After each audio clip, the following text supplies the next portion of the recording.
Bonjour tout le monde, on corrige l'application numéro 3. Pour la recherche d'un emploi, une personne envoie sa candidature à 25 entreprises.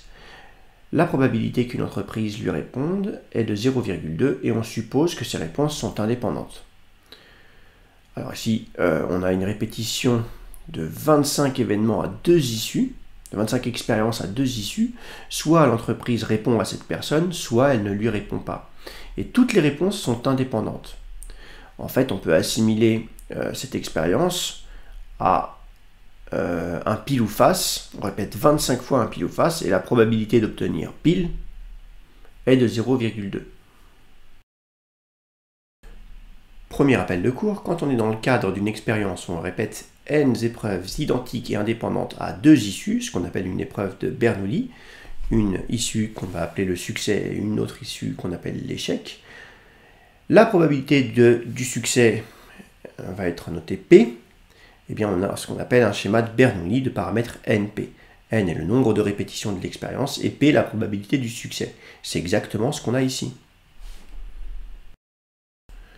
On peut dire que le candidat ici, il est en train de lancer 25 fois une pièce en l'air et il considère que la probabilité d'obtenir pile, eh bien c'est 0,2. Pour justifier qu'on a un schéma de Bernoulli, c'est indispensable de l'écrire. On a une répétition d'expériences identiques et indépendantes à deux issues. 0,2 est la probabilité du succès et on répète 25 fois l'expérience. Donc on est dans le cadre d'une épreuve de Bernoulli de paramètre 25, 0,2.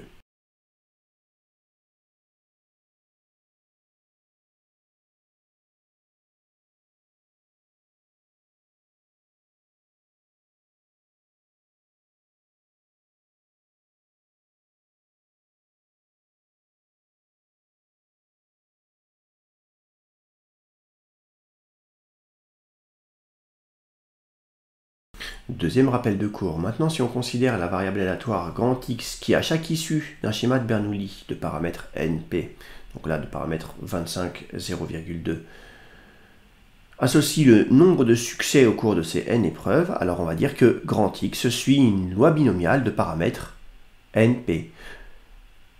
Dans notre exercice, grand X va suivre une loi binomiale de paramètre 25, 0,2, puisqu'on comptabilise, on souhaite comptabiliser le nombre de réponses positives que le candidat a eues.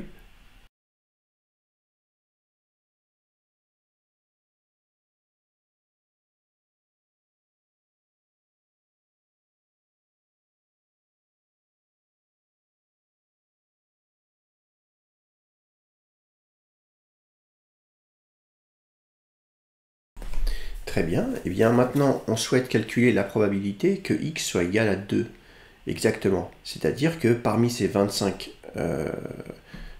candidatures, il y ait deux entreprises qui lui répondent exactement, pas plus, pas moins.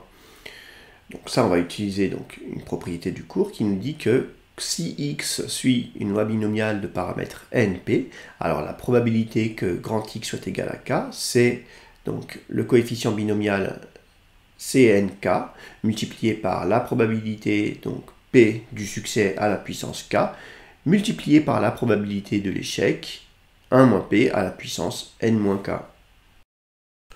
On utilise la calculatrice bien sûr, on trouve 708 10 millièmes.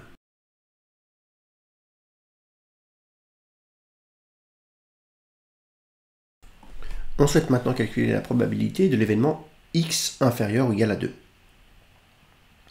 L'événement x inférieur ou égal à 2, c'est rien d'autre que l'événement x est égal à 2, ou bien x est égal à 1, ou bien x est égal à 0, puisque grand X ne peut pas prendre d'autres valeurs inférieures ou égales à 2.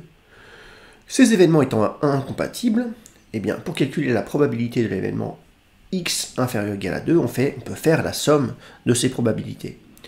Voilà.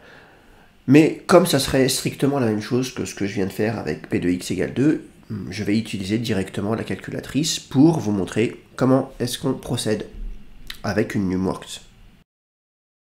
Voilà, donc quand on est sur l'écran principal, on clique sur probabilité, on clique sur loi binomiale et on va rentrer nos paramètres. Donc là, dans notre exemple, n est égal à 25 et p, la probabilité du succès, c'est 0,2. Si on veut vérifier le résultat précédent, on ne veut pas calculer la probabilité tout de suite que x soit inférieur ou égal à 2, on veut vérifier que la probabilité que x soit égal à 2, c'est bien 708 10 millièmes. Donc on clique sur la courbe en cloche et on va sélectionner l'image avec le trait fin, jaune tout en bas. On n'a plus qu'à remplir égal 2 et on a bien notre résultat. Pour déterminer la probabilité que x soit inférieur ou égal à 2, je reclique sur la courbe en cloche et je vais sélectionner cette fois l'image en haut. Voilà, vous avez l'illustration, le diagramme en bâton de la calculatrice. De toute façon, la probabilité que x soit inférieur ou égal à 2, c'est la probabilité que x soit égal à 0, plus la probabilité que x est égal à 1, plus la probabilité que x soit égal à 2. Grâce à la calculatrice, on trouve P de x inférieur ou égal à 2, 982 10 millièmes.